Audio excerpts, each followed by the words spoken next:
Me and Pops here, just doing the swap. We're working on removing the radiator at the moment, and then we are going to proceed to pull this engine out. As you can see, we got a good amount of progress done, but we still got a good ways to go. So stay tuned, guys. What's up, guys? Yeah, so this is about like 4 weeks after that small little clip I gave you, that you saw previously. So we have the engine in 1jzgte VVTi in the is300. Engine is in here finally. Took a lot of work, man. I wasn't able to document a lot of stuff, unfortunately. This is my first time doing this type of thing, so I had to really focus on it, and didn't really have the know-how to really be doing both doing all this stuff and then learning and then videotaping at the same time. But I'm definitely going to highlight a lot of the some of the issues for you guys at home doing the swap. But just giving you guys an update also. So yeah, it is in the car. So first issue, so as of right now, what I'm really doing is just connecting everything back up. What did I do today? I put the power steering line back in. What else did I do today? Oh yeah, I put the transmission mount back together, so that's all done. Throttle cable's back, it's in. It's not in, but it's on.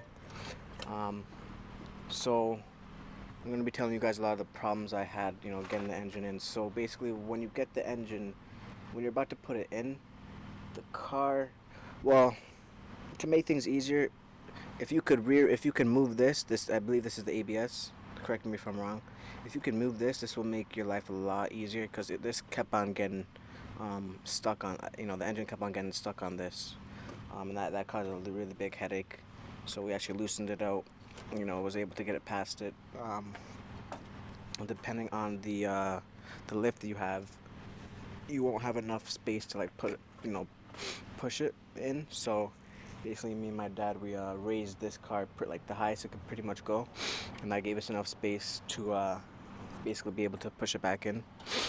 And but once you do that, basically it won't sit right. So you have to make sure once it's past it, again, if you could just take this whole thing out for just for the time being, that it might just go right in. But if you're doing what I did, and you don't take this fully thing out, you're going to have to, once you get it into a nice spot, you're gonna have to jack it back down. And as you jack it back down, basically it like rearranges itself and it sits into the holes. And just remember, the motor mounts are movable, so you can like bend them and stuff like that, to get them in. I watched VT Bobby's engine swap. He pretty much highlights everything. So watch his video, and if you run into certain problems, because he probably had them and he probably says it too. But as for that, other than that, it went in pretty smoothly. Like this engine, the swap is meant to be really. So right now, plans are to have to order another radiator hose, because this is not long enough. I thought it was supposed to be long enough, but it's not. So I ordered a Supra twin turbo radiator hose. So that should be enough.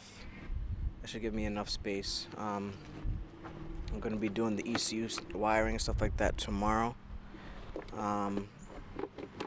So we're gonna be working on that, and hopefully get it to the point where we can tow this in a couple days, so I can tow it to the fabricators and get this thing on the road. It's been down for about four weeks now. Yeah, this is the 4th week, and I'm ready to drive it. So I'm definitely ready to drive it. It needs to be driven.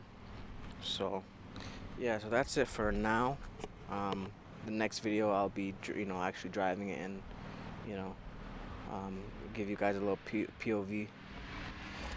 But yeah, I'm very happy about it. Very excited. let this thing pass. You know, this is my first time doing this type of thing, so you know, I learned a lot. Um, and this thing definitely humbled me. You know, you got to do a lot of research over it. You got to do a lot of research. So this thing is, but it was fun. You know, it's definitely a fun process. But you know, engine is definitely in 1jzgte, and now the journey begins. Stay tuned.